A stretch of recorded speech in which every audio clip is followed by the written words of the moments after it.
بسم اللہ الرحمن الرحیم۔ غزل اور شاعری سننے کا حکم۔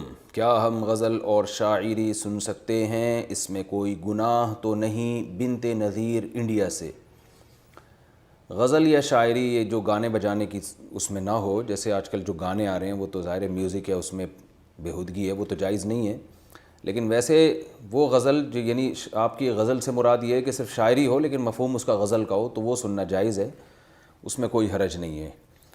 لیکن اگر اس سے کسی کو نقصان ہو رہا ہے، مثال کے طور پر آج کل نوجوان لڑکے لڑکیوں میں عشق معاشقہ بہت ہوتا ہے، تو وہ عشق یا شاعری سننے سے ان کو نقصان ہو رہا ہے، وہ عشق کے جذبات بھڑک رہے ہیں اور گناہ کی طرف قدم جا رہے ہیں، تو پھر یہ جائز نہیں ہوگا اس کے لیے۔ ویسے ہی کوئی ادب سیکھنے کے لیے، جیسے اردو ادب ہے، عربی ادب ہے، انگریزی ادب ہے، وہ سیکھنے کے لیے اگر کوئی شاعری سنتا ہے تو بے شک اس میں عشقی اشعار بھی ہوں تو انشاءاللہ اس میں کوئی گناہ نہیں ہوگا۔ یہ صدیوں سے طریقہ چلا آ رہا ہے، شاعری میں لوگ ہر طرح کی شاعری کرتے بھی ہیں، سنتے بھی ہیں، اور اس سے زبان سیکھنے میں انسان کو بڑی مدد ملتی ہے۔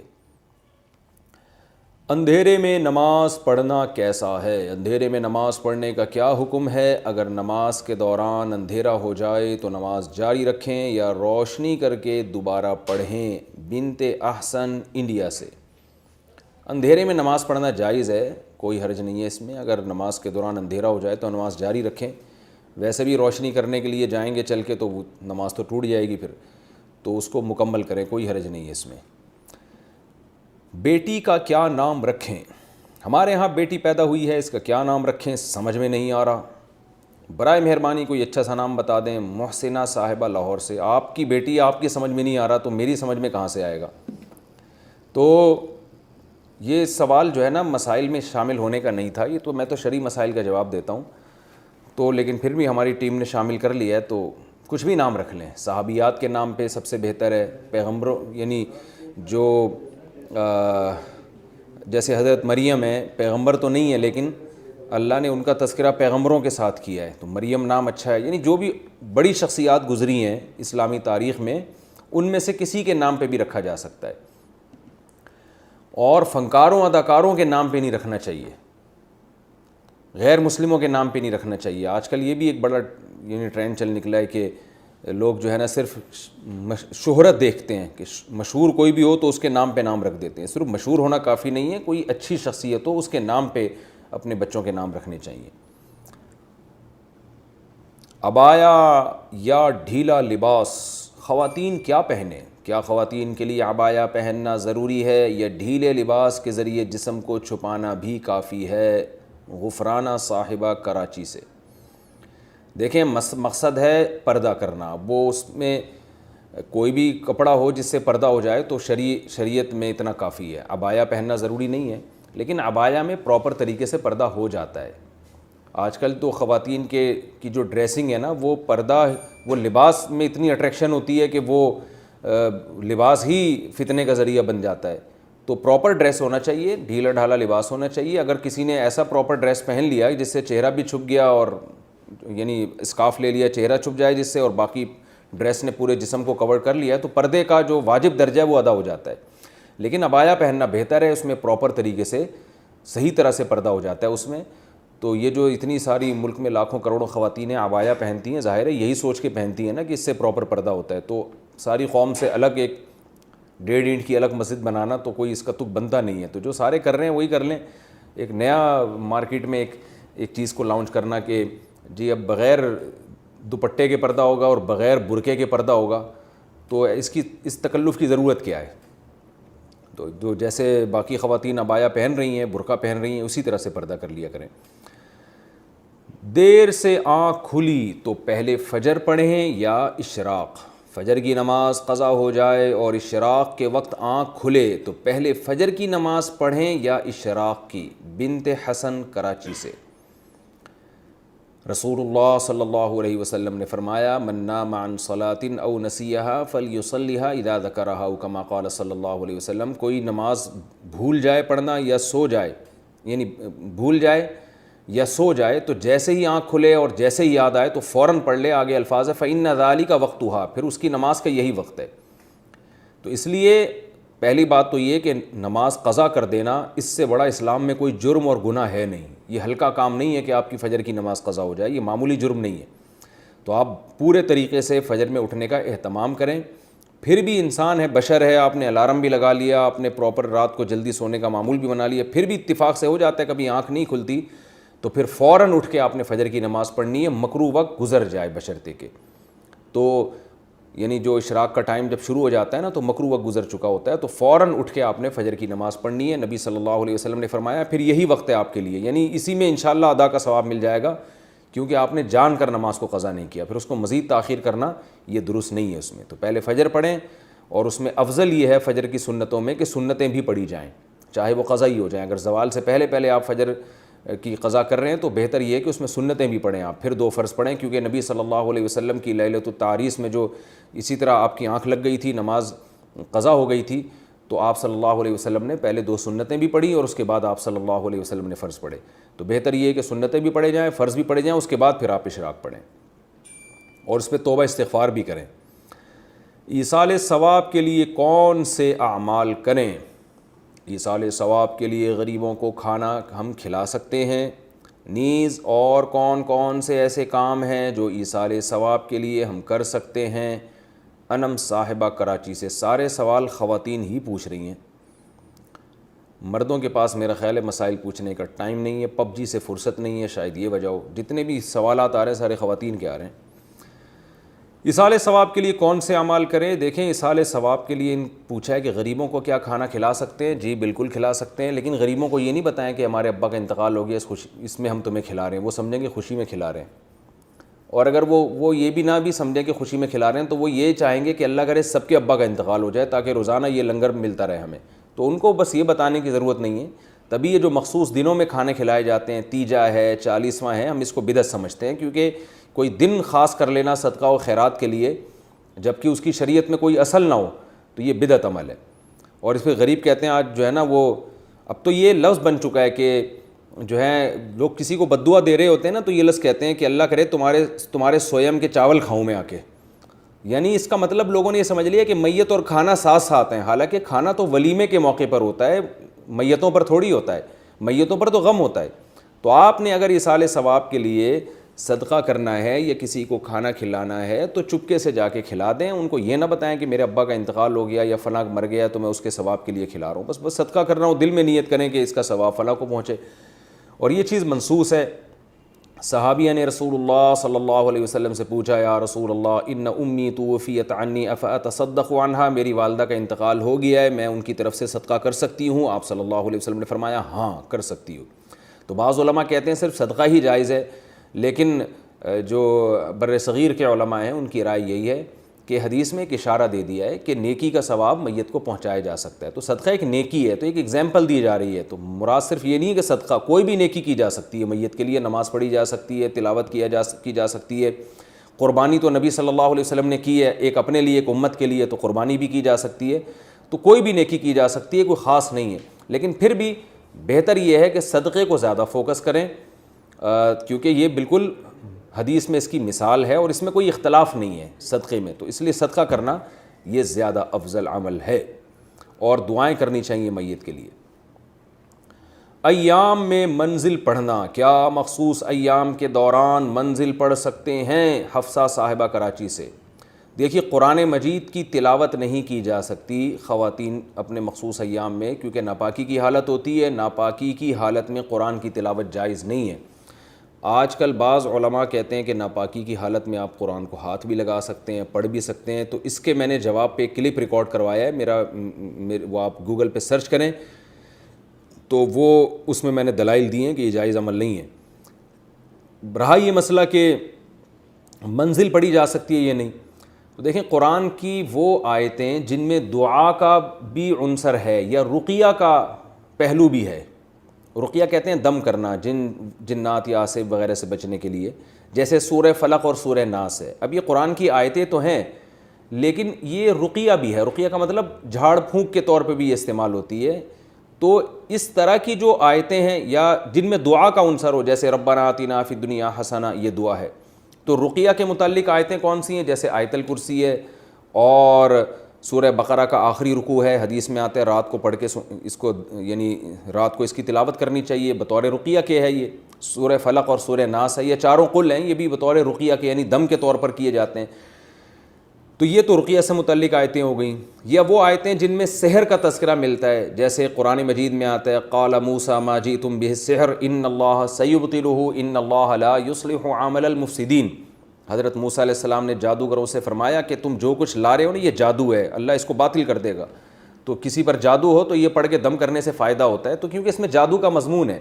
تو قرآن کی وہ آیتیں جن میں آسیب کا علاج کے طور پر پڑھی جاتی ہوں یا ان میں جادو کا کوئی پہلو ملتا ہو، تو ان آیتوں کو، اسی طرح وہ آیتیں جن میں دعا ہو، جیسے رب اجعلنی مقیم الصلاۃ والی دعا ہے، ربنا آتنا والی دعا ہے، رب اغفر وارحم وانت خیر الراحمین والی دعا ہے، تو یہ دو قسم کے مضامین جن آیتوں میں ہوں گے، تو ان آیتوں کو اگر آپ تلاوت کی نیت سے نہیں پڑھ رہے بلکہ دعا یا رقیہ کی نیت سے پڑھ رہے ہیں، تو اس کے لیے باوضو ہونا بھی ضروری نہیں ہے اور حالت جنابت سے پاک ہونا بھی ضروری نہیں ہے۔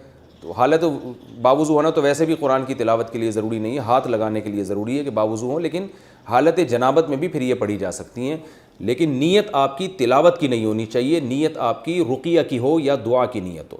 لیکن منزل جو پڑھی جاتی ہے اگرچہ بطور رقیہ کے، لیکن اس میں پوری قرآن کی صورتیں ہیں، تو اس میں یہ نیت کرنا ایک تکلف والا عمل ہے کہ آپ اس کو، یعنی اس کی مثال ایسے ہے جیسے کوئی الحمد سے لے کے والناس تک پورا قرآن پڑھ لے اور یہ کہے کہ میری نیت جو تھی نا اس میں قرآن کی تلاوت کی ہے ہی نہیں، میری نیت تو دم کرنے کی ہے یا دعا کی ہے۔ تو ظاہر ہے ایک نیت کے لیے بھی ضروری ہے نا کہ ایسی جگہ نیت کی جائے جس میں اس کا احتمال تو ہو۔ اب پورا قرآن ہی کو بطور رقیہ کے کوئی پڑھے تو فی نفسی ممکن تو ہے، جائز بھی ہے یہ، لیکن اس میں پھر یہ تکلف ہو جائے گا، یعنی آپ پھر یہ ہے کہ حالت جنابت میں گویا قرآن کی تلاوت ہو رہی ہے، محض ایک تکلف کر کے اس کو جو ہے نا وہ رقیہ کی فہرست میں داخل کیا جا رہا ہے یا دعا کی فہرست میں، اور قرآن سے نکالا جا رہا ہے، اس کو یہ تکلف کہلائے گا۔ تو خلاصہ یہ نکلا کہ منزل میں چونکہ بہت ساری آیتیں ہوتی ہیں، بہت ساری صورتیں ہوتی ہیں جن میں رقیہ کا مضمون بھی نہیں ہے، تو اس لیے میری ٹوٹی پھوٹی ناقص رائے یہی ہے اس بارے میں کہ اس کو بغیر وضو یعنی حالت جنابت میں یا حیض کی حالت میں اس کا پڑھنا ناپسندیدہ ہے، مکروہ ہے، ناجائز ہے۔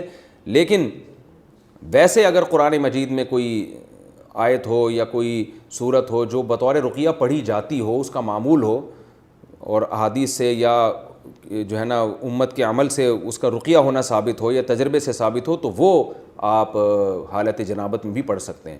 لیکن منزل میں بڑی بڑی لمبی لمبی صورتیں ہیں، وہ پورا قرآن ہی ہوتا ہے تو وہ یہی ہے کہ آپ قرآن کی تلاوت کر رہے ہیں حالت جنابت میں، تو اس میں یہ نیت کرنا کہ رقیہ ہے، یہ تکلف معلوم ہوتا ہے، تو اس لیے منزل نہیں پڑھنی چاہیے حالت جنابت میں۔ ویسے آیت الکرسی ہے یا سورہ بقرہ کی آخری آیتیں ہیں یا چاروں قل ہیں یا اس طرح کی وہ آیتیں جن میں دعا کا مضمون ہو یا رقیہ کا مضمون ہو، تو ان آیتوں کو حالت جنابت میں بھی پڑھا جا سکتا ہے، بشرطے کہ ان آیتوں کی تلاوت میں تلاوت قرآن کی نیت نہ ہو بلکہ دعا کی یا رقیہ کی نیت ہو۔ کیا بعض گھروں میں نحوست ہوتی ہے؟ لوگ گھر کے بارے میں جو کہتے ہیں کہ جو فلاں گھر میں گیا ہے اس کا کام نہیں چلا اور وہ برباد ہو گیا، اس کی کیا حقیقت ہے؟ اور اگر مجھے کوئی ایسا گھر مل رہا ہو تو کیا میں خرید سکتی ہوں؟ نور العین انڈیا سے یہ بھی اس خاتون نے سوال پوچھا ہے۔ دیکھیے کسی چیز میں نحوست نہیں ہے، حدیث میں آتا ہے لا عدوہ ولا طیرہ، کوئی بدشگونی نہیں ہے اسلام میں کہ فلاں چیز منحوس ہے تو اس کی وجہ سے یہ کام ہو رہا ہے، یہ بالکل جاہلانہ عقیدہ ہے۔ اور ہندوؤں میں یہ چیزیں ہیں کہ وہ کوا ادھر آ کے بیٹھ گیا تو منحوس ہے، اور کینچی چلا رہے ہیں تو منحوس ہے، اور یہ گھر منحوس ہے، یہ اسلام میں نہیں ہے۔ البتہ ایک حدیث سے ممکن ہے کسی کو دھوکہ ہو، نبی صلی اللہ علیہ وسلم نے فرمایا، صحیح حدیث ہے کہ نحوست 3 چیزوں میں ہوتی ہے، ایک عورت میں، ایک سواری میں اور ایک گھر میں۔ تو اس حدیث کا مطلب علماء یہ بیان کرتے ہیں کہ اس سے مراد وہ نحوست نہیں ہے جس کو لوگ نحوست سمجھتے ہیں، یعنی بدشگونی جو ہوتی ہے نا کہ جو ہے، یعنی جیسے گھر کی آپ نے مثال دی کہ جو بھی اس گھر میں جاتا ہے غریب ہو جاتا ہے، تو یہ والی نحوست مراد نہیں ہے، بلکہ یہاں نحوست ہے بے برکتی کے معنی میں۔ بے برکتی کا مطلب یہ ہے کہ یہ 3 چیزیں جب آپ رکھو تو 100 دفعہ سوچ سمجھ کے رکھو۔ آپ اس میں آپ بعض دفعہ آپ نے جلد بازی سے کام لیا تو آپ کی زندگی کا مزہ خراب ہو جاتا ہے۔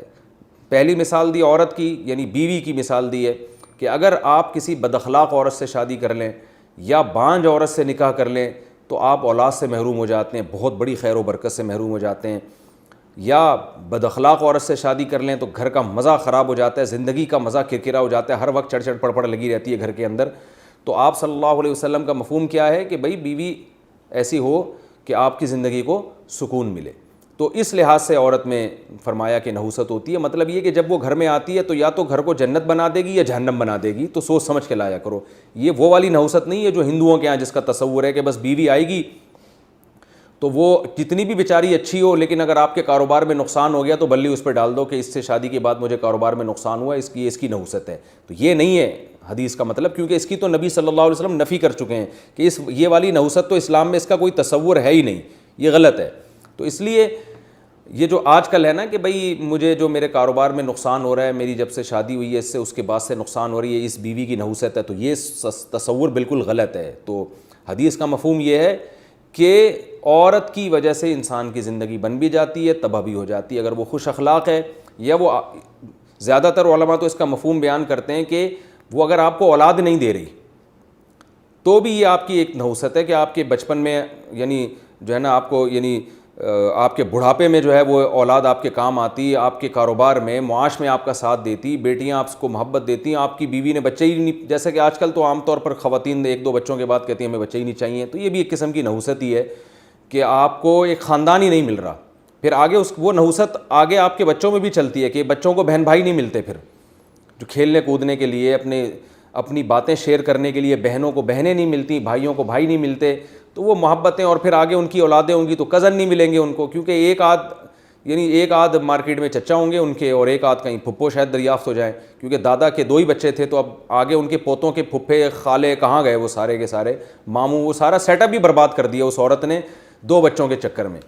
تو یہ بھی نحوست کا ایک بڑا علماء نے مفہوم بیان کیا کہ عورت اگر آپ کو اولاد نہیں دے رہی تو یہ بھی ایک نحوست ہے. ہاں یہ ضرور ہے کہ اس میں اگر عورت کا قصور نہیں ہے تو پھر اس کو ملامت نہیں کرنی چاہیے. جیسے وہ قدرتی بانجھ ہے تو اب ظاہر ہے اس کا قصور نہیں ہے نا, تو اس میں اللہ نے آپ کے لیے ایک اور شادی کا آپشن بھی رکھا ہے. تو اس بیس پر عورت کو تانے دینا کہ یہ بچے نہیں دے رہی ہے مجھے, کیونکہ اس کا قصور نہیں ہے. ہاں اگر وہ صحت مند ہے پھر بھی آپ کو اولاد نہیں دے رہی, پھر آپ اس کو تانا دے سکتے ہیں, کیونکہ اولاد روکنے کا حق اس کو حاصل نہیں ہے اگر شوہر اولاد چاہتا ہے تو یہ بھی ایک نحوست ہے. اور اسی میں یہ بھی پتہ چلتا ہے کہ جہاں عورت نسل روکنے کی وجہ سے نحوست کا تانا اس کو دیا جا سکتا ہے, تو مرد کو بھی یہ تانا دیا جا سکتا ہے. بسا اوقات عورت اولاد چاہتی ہے مگر مرد ایک نمبر کا کنجوس ہوتا ہے, وہ نہیں چاہتا کہ میرے خرچہ میری اولاد پہ ہو, اور وہ اپنے پیسے بچانے کے چکر میں کنجوسی سے کام لیتا ہے کہ 1-2 بچوں سے زیادہ مجھے نہیں چاہیے.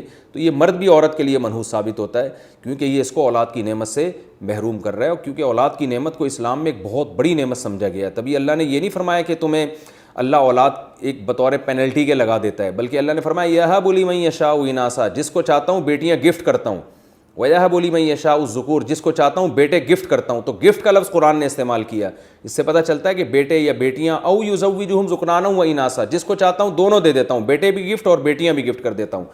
تو یہ بہت بڑی نعمت ہے.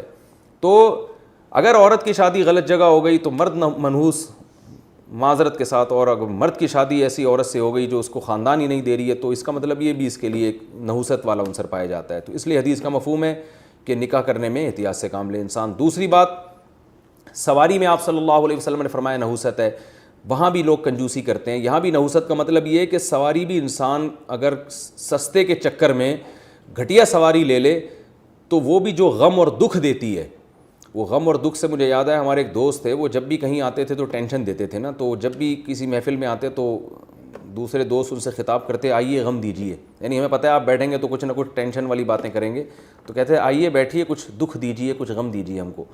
تو سواری بھی انسان کو غم دیتی ہے. آپ نے سستے کے چکر میں 74 کا ماڈل خرید لیا, اب وہ پورے محلہ اس کو دھکے لگا رہا ہے گاڑی کو, پھر آپ لے کے جا رہے ہیں, اس کی مینٹیننس کا بھی ٹائر پھٹ رہا ہے, وہ اتنے غم بھی دے گی آپ کو, دکھ بھی دے گی. آپ کا جو سستے کے چکر میں آپ نے پرانی چیز خریدی تھی, وہ پیسے بچائے تھے, وہ بھی نہیں بچیں گے آپ کے, اس کی ریپیئرنگ میں سارے پیسے خرچ ہو جائیں گے اور وہ پھر بھی ٹھیک نہیں ہوگی. تو جیسے گھوڑا ہے سرکش اگر ہو تو وہ انسان کو, ایک سواری ہے نا گھوڑا, وہ اگر سرکش گھوڑا آپ نے سواری کے طور پہ رکھ لیا وہ غم دینا شروع کر دیتا ہے. تو اس لیے سواری میں بھی انسان کو سوچ سمجھ کے کام لینا چاہیے. اور تیسری چیز آپ صلی اللہ علیہ وسلم نے فرمایا گھر, تو علماء یہاں بھی بتاتے ہیں کہ گھر میں نحوست کا مطلب یہ ہے کہ گھر کی لوکیشن اچھی ہونی چاہیے، کشادہ گھر ہو، اس میں دھوپ اور ہوا کا انتظام ہو، وینٹیلیشن کا انتظام ہو. گٹروں کے اوپر گھر بنے ہوئے ہیں، نالوں کے اوپر گھر بنے ہوئے ہیں، نہ اس میں دھوپ ہے، اور پیک گھر ہوتے ہیں. آج بڑے بڑے بنگلے میں نے دیکھے لیکن چاروں طرف سے پیک ہوتے ہیں، روشنی نہیں آتی اس کے اندر، لائٹوں میں، مصنوعی لائٹوں میں لوگ بیٹھے رہتے ہیں. اس سے انسان لاشعوری طور پر ڈپریشن میں جاتا ہے، وہ اس کو پتہ نہیں ہوتا، اس کی صحت خراب ہو رہی ہوتی ہے. تو کشادہ گھر ہو، اور اگر اللہ نے وسائل دیے اور اس میں دھوپ اور روشنی کا انتظام ہو. تو نبی صلی اللہ علیہ وسلم نے ان 3 چیزوں کو زیادہ فوکس کیا ہے کہ اگر یعنی علماء کہتے ہیں کہ یہ 3 چیزوں میں نبی نے فرمایا کہ نحوست ہے. نحوست کا مطلب وہ والی نحوست نہیں جو ہندوؤں کا ایک کانسیپٹ ہے. نحوست کا یہ مطلب ہے کہ یہ 3 چیزیں انسان اگر جلد بازی میں کر لے اور 3 چیزوں میں انسان کنجوسی سے کام لے تو پھر یہ 3 چیزیں انسان کا بیڑا غرق کرنے کا ذریعہ بنتی ہیں. تو آپ نے جو سوال پوچھا میں اس کی طرف آتا ہوں. یہ جو آپ نے کہا کہ فلاں گھر میں جو بھی گیا ہے تو اس کا نقصان ہوا ہے، اس کا گھر سے کوئی تعلق نہیں ہے، یہ ہندوانہ تصور ہے. آپ اللہ پہ توکل کریں، آپ کو اگر ایسا گھر مل رہا ہے آپ آنکھ بند کر کے خریدیں. کوئی نقصان اگر اللہ نہ کرے ہو جائے تو گھر پہ نہ ڈالیں، آپ کہیں بھئی اللہ نے میرے مقدر میں یہ نقصان لکھا ہوا تھا. تو اس کا اس گھر سے کوئی تعلق نہیں ہے. کیا بلی کا کاروبار حلال ہے؟ کیا بلیوں کا کاروبار کرنا جائز ہوگا؟ اگر ہم بلیاں پالیں اور بعد میں اسے بیچیں تو کیا یہ جائز ہے؟ عظمیٰ صاحبہ ممبئی سے.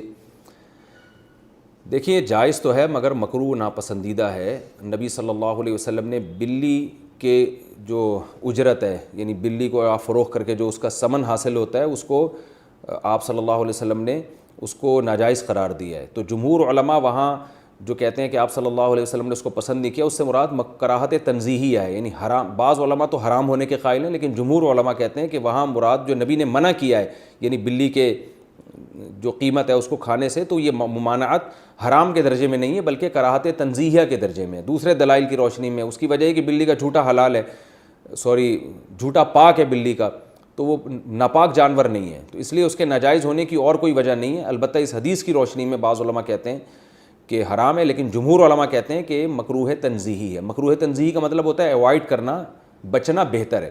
تو مشورہ میرا یہ ہے کہ اگر آپ نے کوئی بلی بیچ دی ہے تو اس کی قیمت اگر آ گئی ہے تو ٹھیک ہے، لیکن آئندہ بہتر یہ کہ اس کو کاروبار آپ نہ بنائیں. حرام میں نہیں کہہ رہا، قول میں وہی کر رہا ہوں جو جمہور کا قول ہے کہ حرام نہیں ہے، مکروہ تنزیہی ہے، لیکن بہتر یہی ہے کہ آپ اس سے اجتناب کریں. حلال جانوروں کا کاروبار کیا کریں، اس میں برکت ہوتی ہے، اس میں لوگوں کو فائدہ ہوتا ہے. بلیاں اگر معاشرے میں پھیلیں گی تو اس سے پبلک کو کیا فائدہ ہے؟ اگر گائے، بھینس، بکریاں، مرغیاں ان کا کام کریں گے، مرغیوں سے انڈے ملیں گے، بکریوں سے دودھ ملے گا، گوشت ملے گا. بکروں کے ریٹ مارکیٹ میں کم ہو جائیں گے جب بکروں کی پیداوار بڑھے گی، تو اس سے انسانیت کو فائدہ ہے اور انٹرٹینمنٹ بھی ہے. بکری بھی پل جاتی ہے، دمبے بھی پل جاتے ہیں. میرے دمبے آپ آ کے دیکھیں، 2 دمبے ایسے ٹائٹ خاندانی طریقے سے پلے ہوئے، کھا کے ماشاءاللہ مستنڈے بھی ہو رہے ہیں اور پل بھی گئے ہیں. بچے کھیلتے ہیں ان سے، وہ جب عصر کے بعد لے کے نکلتے ہیں چھلانگیں مارتے ہیں وہ. تو اگر آپ کو تفریح کرنی ہے تو وہ دمبوں سے بھی ہو سکتی ہے، گائے سے بھی ہو سکتی ہے. گائے کا بچہ کتنا خوبصورت ہوتا ہے ایسا، اور بھینس کا بچہ ایک نمبر کا سست ہوتا ہے. میں اکثر لطیفہ سناتا ہوں نا، بھینس کا بچہ ایسے کھیلتا ہے، بس اس کا کھیل یہی ہے، کان بیٹھ کے ہلاتا رہے گا، تو اس میں بھی مزہ آتا ہے. اور گائے کا بچہ ذرا اچھل کودتا ہے، بکری کا بچہ اور اچھل کود مچاتا ہے، ایسا خوش ہوتا ہے جب آپ اس کو اس کے پنجرے سے باہر نکالیں نا، ایسی چھلانگیں مارتا ہے. تو حلال جانور پالیں. یہ کتے بلی جو ہے نا یہ مناسب نہیں ہے پالنا، یعنی کاروبار کرنا. پل جائے بلی تو ٹھیک ہے، کوئی ممانعت نہیں ہے، لیکن یہ کہ کاروبار ہی اگر کرنا ہے تو ان چیزوں کا کریں جن کے گوشت میں، جن کے انڈوں میں، جن کے دودھ میں اللہ نے برکت رکھی ہے. آپ صلی اللہ علیہ وسلم نے فرمایا مرغے کو برا مت کہو، لا تسبوا الدیک فإنہ یؤذن للصلاۃ، وہ اذان کے لیے جگاتا ہے، نماز کے لیے جگاتا ہے تمہیں. تو یہ برکت والے جانور ہیں، حلال جانور جو ہیں ان کو رکھنا چاہیے. وتر کی نماز میں مسنون قراءت، وتر کی نماز میں کون سی سورت پڑھنا افضل ہے؟ فہد صدیقی یو پی سے. نبی صلی اللہ علیہ وسلم وتر کی پہلی رکعت میں سبح اسم ربک الاعلی، دوسری میں قل یا ایھا الکافرون، اور تیسری میں قل ھو اللہ احد. یہ 3 صورتیں پڑھا کرتے تھے. تو سنت یہی ہے کہ وتر کی پہلی رکعت میں آپ سورہ الاعلی پڑھیں، دوسری میں سورہ کافرون پڑھیں، تیسری میں قل ھو اللہ پڑھیں. لیکن ہمیشہ اس کو معمول بنا لینا بھی ٹھیک نہیں ہے، بلکہ یعنی یہ زیادہ پڑھ لیں اور دوسری صورتیں بھی پڑھا کریں کبھی کبھار. زیادہ تر کوشش کریں کہ اسی کا معمول بنائیں تو زیادہ اچھا ہے۔ کیا غیبت سننا بھی گناہ ہے؟ اگر کوئی بندہ آپ کے سامنے غیبت کرے تو کیا کرنا ہوگا کہ غیبت سننے کا گناہ نہ ہو؟ محمد فرحان گوجرانوالا، آپ کو اس کو خاموش کرانا ہوگا۔ اگر کوئی بندہ آپ کے جیسے غیبت کرنا حرام ہے، غیبت سننا بھی اسی طرح حرام ہے۔ اگر آپ کو استطاعت ہے آپ کے اندر کہ آپ اس کو خاموش کرا سکتے ہیں تو کرائیں، اور اگر آپ کا کوئی خوف ہے کہ اس سے کوئی فتنہ ہوگا، ڈر ہوگا، تو پھر کوشش کریں کہ ٹاپک چینج کر دیں۔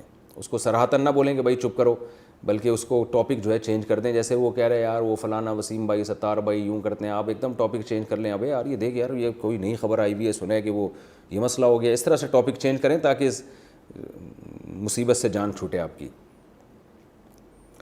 اللہ کے 99 نام یاد کرنے کی فضیلت۔ کیا یہ حدیث میں ہے کہ اللہ تعالیٰ کے 99 نام یاد کرنے والا جنت میں جائے گا؟ صاعقہ حبیب کیانی بیلجیم سے۔ صاعقہ کا مطلب ہے بجلی کی چنگھاڑ، تو آپ نے نام بڑا عجیب سا رکھا ہوا ہے۔ خیر، حدیث میں آتا ہے رسول اللہ صلی اللہ علیہ وسلم نے فرمایا ان للہ 99 اسما 99 اسما من حفظها دخل الجنہ او کما قال صلی اللہ علیہ وسلم۔ نبی صلی اللہ علیہ وسلم نے فرمایا اللہ کے 99 نام ہیں جو ان کو یاد کرے گا جنت میں داخل ہوگا۔ ایک دخول جنت کا ایک ذریعہ ہے۔ تو یہ مطلب نہیں ہے کہ ٹوٹل اللہ کے 99 نام ہیں، اللہ کی تو جیسے صفات لامحدود، نام بلا محدود۔ مطلب یہ کہ 99 وہ ہیں جن کو یاد کرنے پر جنت کی خوشخبری ہے۔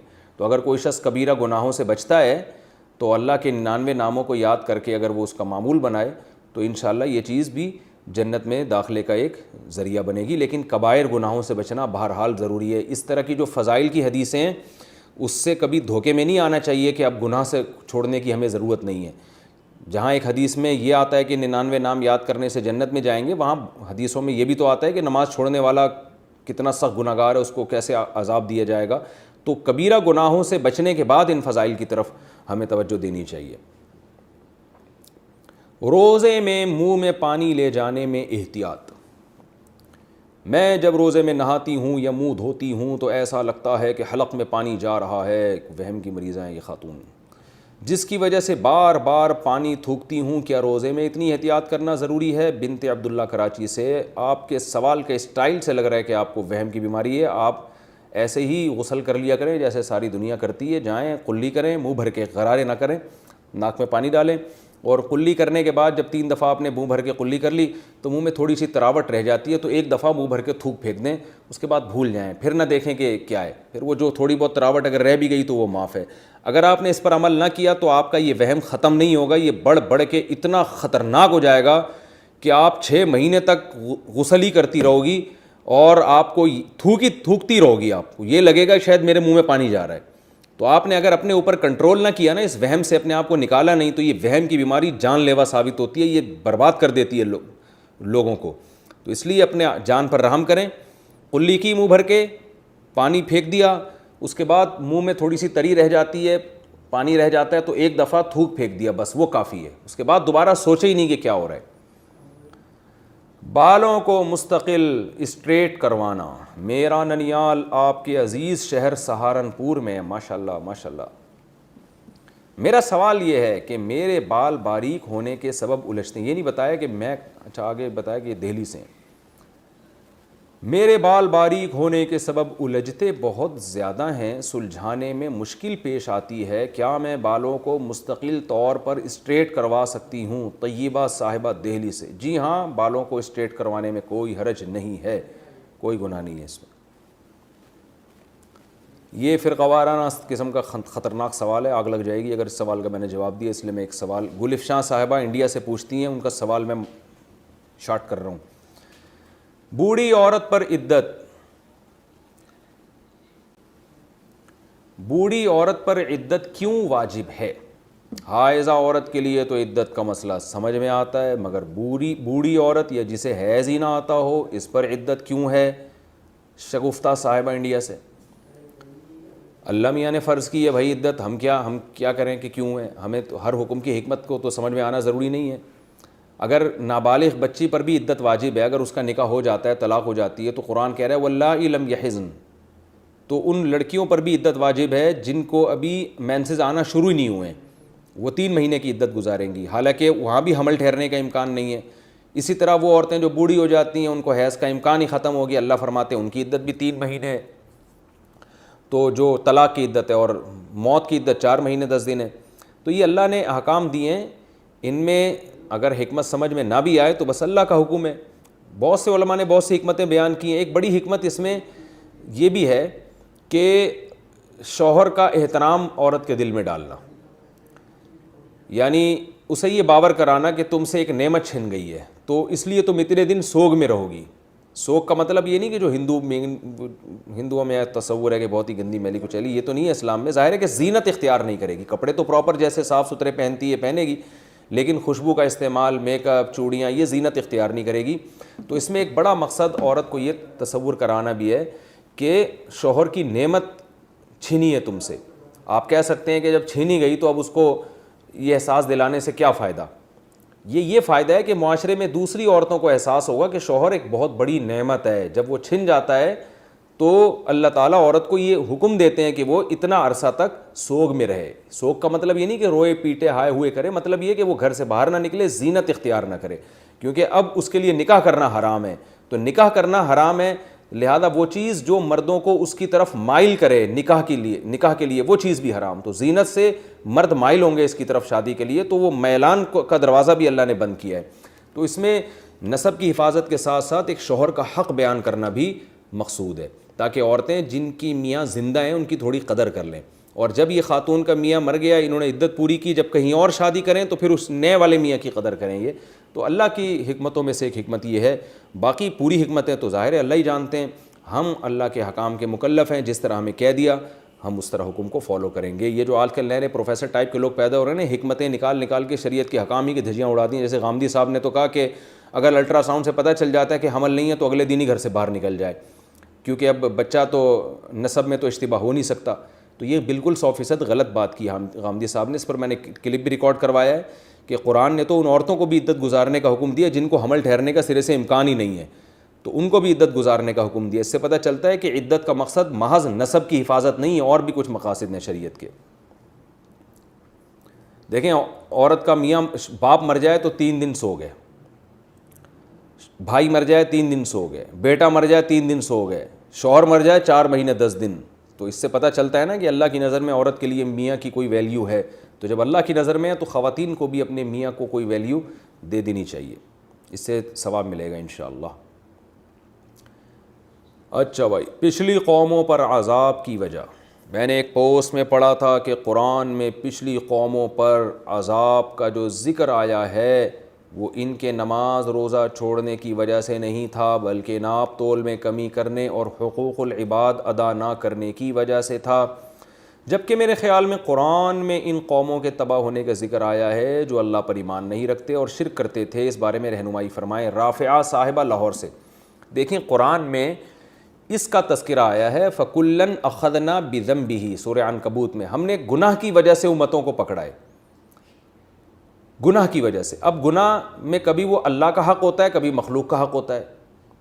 تو اللہ کے حق میں شرک ہے، اگر کوئی شرک کرتا ہے تو یہ گناہ ہے۔ تو قرآن نے مشرک قوموں کو تباہ کیا ہے، برباد کیا ہے، لیکن کبھی اللہ نے حقوق العباد کی وجہ سے بھی تباہ کیا ہے، جیسے کہ قوم عاد اور قوم سمود ناپ تول میں صالح علیہ السلام کی جو قوم ہے اصحاب مدین، وہ ناپ تول میں کمی کیا کرتے تھے۔ تو اور ناپ تول میں کمی ظاہر ہے حقوق العباد میں سے ہے۔ تو یہ نہیں ہے کہ اللہ نے صرف حقوق العباد کی وجہ سے تباہ کیا یا صرف حقوق اللہ، دونوں کی وجہ سے اللہ نے تباہ کیا۔ بعض قوموں کو حقوق اللہ کی وجہ سے، بعض قوموں کو حقوق العباد کی وجہ سے، بعض قوموں میں دونوں جرائم تھے، حقوق اللہ کی بھی مخالفت، حقوق العباد کی بھی مخالفت۔ لوط علیہ السلام کی قوم میں لڑکوں سے بدفعلی تھی، یہ تو حقوق اللہ کی مخالفت ہے نا، اللہ کا حق ضائع کر رہے تھے وہ۔ تو اس لیے ہر قسم کے صغیرہ کبیرہ گناہ سے بچنے کی کوشش کرنی چاہیے، اور اللہ کا حق بھی ادا کریں اور اللہ کی مخلوق کا حق بھی ادا کریں۔ سجدہ تلاوت کے بعد قراءت کا طریقہ، نماز میں سجدہ تلاوت کے بعد جب قراءت کریں گے تو پہلے تسمیہ پڑھیں گے یا نہیں؟ آمنہ صاحبہ انڈیا سے، جب آپ نے نماز میں سجدہ تلاوت کی آیت پڑھی اور سجدہ کیا، اس کے بعد جب آپ سجدے کے بعد کھڑے ہوں گے تو پھر اگر نئی صورت شروع ہو رہی ہے تو بسم اللہ پڑھیں، نئی صورت شروع نہیں ہو رہی تو جہاں سے آپ نے چھوڑا تھا وہیں سے شروع کر دیں۔ بعض آیتیں سجدہ تلاوت کی ایسی ہے نا کہ وہ سجدہ تلاوت کی آیت ہے، جیسے سورہ علق ہے، سورہ علق جو اقرأ بسم ربک الذی خلق والی صورت ہے، اس میں بالکل آخر میں سجدہ تلاوت والی آیت ہے۔ تو یہ آیت پڑھنے کے بعد آپ نے اگر سجدہ کیا تو اس کے بعد جب آپ کھڑے ہو کر اگلی صورت پڑھیں تو پھر بسم اللہ الرحمن الرحیم پڑھیں، کیونکہ نئی صورت شروع ہو رہی ہے۔ اور اکثر صورتیں تو ایسی ہیں، آیتیں ایسی ہیں سجدہ تلاوت کی کہ وہ صورت کے درمیان میں ہیں، تو وہاں درمیان میں جب آپ نے سجدہ کیا تو پھر اس کے بعد بسم اللہ پڑھے بغیر جہاں سے چھوڑا تھا وہیں سے آپ شروع کر دیں۔ اچھا رشتہ نہ ملنے کی بنا پر لڑکی کا زندگی بھر کنواری رہنا، اگر ایک لڑکی با پردہ اور کنواری ہو اور اس کے رشتے سارے بے جوڑ اور بے پردہ گھرانے سے آتے ہوں تو کیا وہ ساری عمر پاک دامن رہ کر کنواری رہنے کا عزم کر سکتی ہے؟ اس میں کوئی گناہ تو نہیں ہے؟ حنا صاحبہ کراچی سے۔ دیکھیے مسئلہ یہ ہے کہ اصل میں تو یہی ہے کہ لڑکی کو تو بے دین آدمی سے کبھی بھی شادی نہیں کرنی چاہیے، کیونکہ عورت اکثر شوہر کے تابع ہوتی ہے، اس کا دین بھی ختم ہو جاتا ہے، بچے بھی برباد ہو جاتے ہیں۔ تو اس میں جلد بازی نہ کریں، اگر کوئی دیندار رشتہ نہیں مل رہا تو ڈیلے کریں نکاح کو، لیکن ایک حد تک۔